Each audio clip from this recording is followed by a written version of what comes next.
سلامونه او مینا ادب مې ومنئ د پټولالونو د ادبي خپرونې درنو لیدونکو ستاسو ادبي ملګری احمد الله وپایم نن بیا هم کونړ ولایت مرکز کې پاتې کیږو دلته را سره ځوانکې شاعر اکرام الله ګل ناسته کوي د ګل پر ژوند او شعرونو بحث کوو تر تاسو د رسول موږ سره پاتې شي ګل صاحب سلامونه او مینا مننه ډیره زیاته مننه دا چې رالی مونږ له وخت راکو او د ورکو شاعرانو البته د ورکو استعدادونو په لړۍ کې مننظر او چت کړم ډیره زیاته مننه د تکلیف نه مو او د نازولو نه مو ډیره زیاته مننه ګل صاحب د شاعرۍ څومره وخت کېږي چې کرام الله ته پته ولګېده چې دننه زما په وجود کې یو ګل شاعر موجود دی هغې ته د اظهار کولو دقیقه موده نه ده راته معلومه چې کله نه شاعر شوی ما البته شعرونه مې د پخوا نه لیکلي دي یعنې که ووایم چې 10-12 کاله پخوا مې لومړی شعر لیکلی و خو مینه مې د شعر سره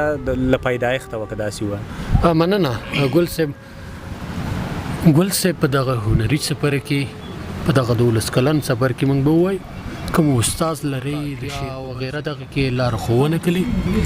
نه دا شعر داسې یو هنر دی چې په دې کې استاد لرل ضروري نه دي دا یو خدایي الهام دی چې خدای پاک انسان ته ورکوي ورډالۍ کوي نو زه فکر نه کوم په دې کې استاد ته ضرورت پیدا شي البته کله کله د ځینو خلکو نه د ځینو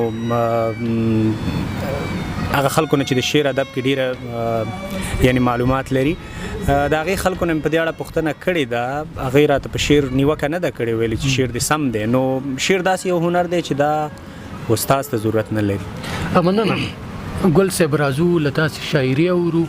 دغه درنو ملګرو ته په لومړی کې څو بیتونه غزلې نظم مهرباني لومړی خو ما یو غزل چمتو کړی البته بیخي تازه دی پوره شوی هم لا نه دی خدا مې خوښ شو هیله ده چې د ګرانو کتونکو هم را سره خوښ شي دلته هغه چاته پیغام دی چې هغه شعر نیوکه کوي ځینې خلک شته شاعري وایي یو خراب هنر بولي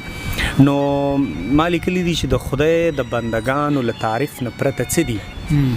د خدای د بندگانو له تعریف نه پرته څه دي دا خلک ولې وایي چې غزلو کې ګناه ده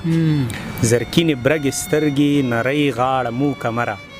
زرکینې برګې سترګې نرۍ غاړه مو کمره د داسې ښایستونو په لیدلو کې ګناه ده دا ته ورله خالقه مخ له خپله نوره جوړ کړې دا ته ورله خالقه مخ له خپله نوره جوړ کړې بیا وایي د دې ښکلو په ستایلو کې ګناه ده او چې ښکلي دي چې ښکلی دی په خوا تیر شي او سترګې ورکږې کړي چې ښکلی دی په خوا تیر شي او سترګې ورکږې کړي د خپل زړګي په دغه رنګ روزلو کې ګناه ده واه ډېره زیاته مننه کومه ګل صاحب ښایسته بیتونه و ګل صاحب په دغه 12 کلن هنري مزل کې به م تر څو کتابو لیکل کلی کوم کتاب چاپ لرئ یا مدد راتلونکي کوم اراده کتاب ته لرئ مهرباني البته د کتاب دپاره پوره شعرونه لرم خو زمونږ د ټولو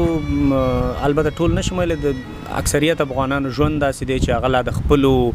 هغه ډیرو ضروري مصارفو نه نشي وتی بیا کتاب جوړول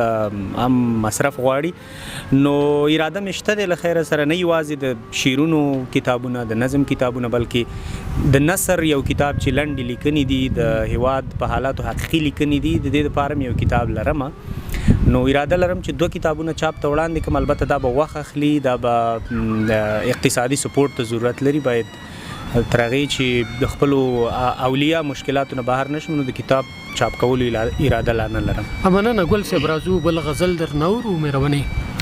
دا یو غزل دی البته سرتیرو ته مې لیکلی دی وی شهیده ستا په لاره کې قطار یم سرباز یم شهیده ستا په لاره کې قطار یم سرباز یم د خوږ وطن په مینه کې بیمار یم سرباز یم او مورکۍ اوښکې دې پاکې کړه ډاډه ګرځه را ګرځه مورکۍ اوښکې دې پاکې کړه ډاډه ګرځه را ګرځه زه ستاسو د پړونو پهردار یم سرباز یم ګمنامه یم ورک یم کله روغ کله پاگل یم ګمنامه یم ورک یم کله روغ کله پاگل یم بې کوره بې ادرسه بې دیاره یم سرباز یم او د سرو مرمیو شور می موسیقي د نیمو شپو ده د سرو مرمیو شور می موسیقي د نیمو شپو د سنگر ساتمه درسته شپه بیدار یم سرباز یم دښمن لکه موږک رانه په سوړو کې پټیږي دښمن لکه موږک رانه په سوړو کې پټیږي او زه یې په لټون لکه خامار یم سرباز یم او ترڅو مې دا تورمخې غلیم نه وي ځغلولی ترڅو مې دا تورمخې غلیم نه وي ځغلولی تر هغې به روان په دغه لار یم سرباز یم او سرونه پرېشیندم ګله د خوږ وطن جنون دی سرونه پرېشیندم ګله د خوږ وطن جنون دی په داسې لیونۍ مینه خمار یم سرباز یم شهیده ستا په لاره کې قطار یم سرباز یم. ډېره زیاته مننه کومه ګل صاحب. راځو وروستی غزل درنه اورو. زموږ د خپرونې دغه وخت هم ډېر مختصر نه غواړو چې په خبرو تیر شي. وروستی غزل درنه اورو. البته نظم دی که تاسو را سره نه ستړي کېږئ او خدای دې وکړي لیدونکي هم را سره ستړي نه شي. البته نظم چې دی دا معمولا نوږه دي نو دا مې سولې طریقه دی وایي که سوله راغله زموږ مټو کې به زور راشي که سوله راغله زموږ مټو کې به زور راشي د مودو وروسته به زما ورک شوی ورور راشي د یار په حسن کې به بیا هغه فطور راشي بیا به قربان د یا قربان د غږ یاران نشي د کلي ژڼې به بې ځایه قاتلان نشي په اسانۍ باندې به مړ د چا جانان نشي د ورکو زاڼو په سندرو کې به شور راشي که سوله راغله زمونږ مټو کې به زور راشي بیا به له ډاره تښتېدلي مارغان کور ته راشي ورک مسافر به هم خوږې غېږې د مور ته راشي یاران به بیا د چینار لاندې ټنګ ټکور ته راشي هر سوداګر د پاکې خاورې به مختور راشي که سوله راغله زمونږ مټو کې به زور راشي بیا به د شپږو ورونو غبرګې جنازې نه کوو د خدای دربار کې به په چا پسې خیرې نه کوو د خپل بدرنګه ژوندانه نه به ګیلې نه کوو دغه تیاره تیاره ماښام کې به یو نور راشي که سوله راغله زمونږ مټو کې به زور راشي د ټوپکونو له شپېلیو به شپېلۍ جوړې کړو د یار اوربل کې به د سرو ګلو ګېډۍ جوړې کړو د هیلو ښار کې به مو نوې ابادۍ جوړې کړو په وچو شونډو به خندا د هرې مور راشي که سوله راغله زموږ مټو کې به زور راشي بیا به په ښار کې د بمونو اوازونه نه وي په وینو رنګ به په جومات کې قرآنونه نه وي په بم الوتې به د چا پښې لاسونه نه وي په دې ترخه ژوند کې به لا خوندونه نور راشي که سوله راغله زمونږ مټو کې به زور راشي نه به د نورو په فتواو کافر کیږي خلک نه به د خپلو ارمانونو قاتل کیږي خلک نه به دا خلک بیا په نورو پلورل کیږي خلک امن د خدایه د دې خوار ولس په لور راشي که سوله راغله زمونږ مټو کې به زور راشي د غره لمن کې به سندرې یادوي ګرځي به د غره لمن کې به سندرې یادوي ګرځي به